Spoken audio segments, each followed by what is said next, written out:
ఈరోజు పదవి విరమణ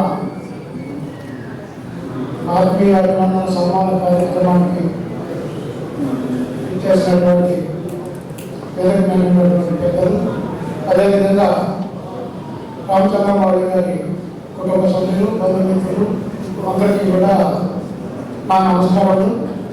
ముఖ్యంగా నేను పంచాయతీరాజ్ డిపార్ట్మెంట్ కాదు, నేను హౌసింగ్ కార్పొరేషన్ నుంచి డిప్యూటేషన్ మీద 2016 సంవత్సరంలో ఖమ్మం జిల్లాకు వచ్చినాను. అయితే నాకు 2016 నుంచి కూడా పరిచయం ఉంది. ఏదైనా ఆఫీస్ నుంచి నేను ఏదైనా రిపోర్ట్లు కావాలన్నప్పుడు నేను సీతారామన్ సార్ నన్ను అందరూ కూడా ఈఎల్పిడిఎల్ కూడా ఫోన్ చేయమనేది. కొంచెం రామచంద్రమూర్తి గారికి ఫోన్ చేయాలంటే అక్కడ ఉన్నటువంటి కొంతమంది వ్యక్తిగత ప్రకారం నాకు కొంచెం భయం అనిపించేది. కానీ నేను ఫోన్ చేసినప్పుడు మాత్రం సారు గాలు అనేటువంటి పదం ఉపయోగించేది. ఆ గాలు అన్నప్పుడు నాకు కొంచెం ఇబ్బంది అనిపించేది. అంత పెద్ద నన్ను గాలు అంటే సార్ పేరు పెట్టి పిలవడం సార్ అంటే ఎదురవ్వడానికి గౌరవం నేను భంగం కలిగించాలా అనేటువంటి సందర్భం ఉంది.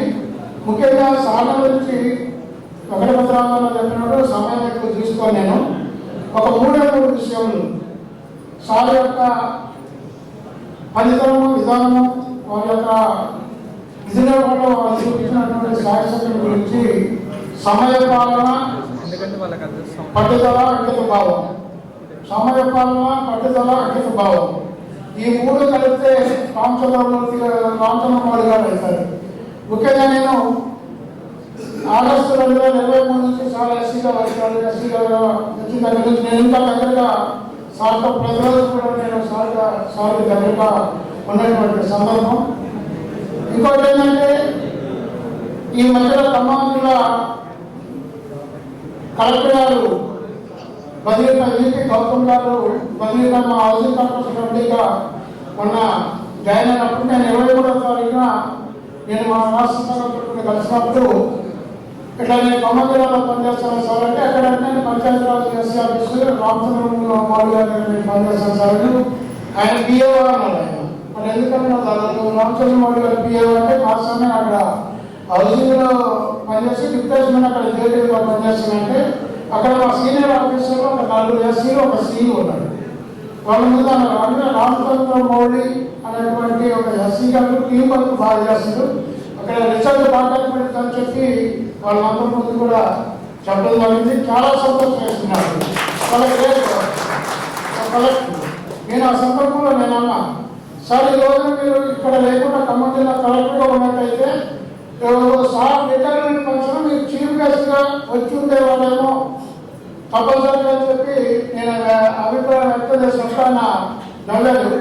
ఇంకోటి ఏంటంటే మన 1వ తారీఖున మన కలెక్టర్ గారికి ఇక్కడ పేదవాళ్ళ పార్టీ జరిగినప్పుడు ఈ వేసవికాలంలో అసెంబ్లీ ఎన్నికలు, పార్లమెంట్ ఎన్నికలు జరిగే క్రమంలో పోలింగ్ బూత్లో ఏర్పాటు చేసినటువంటి సౌకర్యాల విషయంలో సార్ తీసుకున్నటువంటి రిస్క్ ఏదైతుందో ఆ ఎండాకాలం, ఆ ఎండలో వ్యవహారం, అదేవిధంగా దాని ప్రభావం ఒక కొంచెం ఏకమైన ఎంత చూపించిన విషయాన్ని కూడా గమనించుకున్నట్టయితే ఆ ఫలితం పడ్డ శ్రమకి, కష్టానికి ఫలితం మొన్న అక్కడ ఆ సమావేశంలో పాల్గొన్నటువంటి ఉపాధ్యాయ సంఘాల నాయకులు వాళ్ళ జీవిత చరిత్రలో వాళ్ళు కనీసం 5-6 ఎన్నికలు చేశారట. ఎప్పుడు కూడా పోలింగ్ బూత్లో ఈ సౌకర్యాలు ఒకసారి ఈ సంవత్సరం మీ యొక్క ప్రిన్సిపల్ చాలా చక్కగా చెప్పి ఆ రోజు సమావేశంలో చెప్పడం కాబట్టి రామచంద్రబాబు గారు గుర్తించారు. సార్ అంత శ్రమకి రోజున ఆ ఫలితం కనపడేదని చెప్పి నాకు అనిపించింది.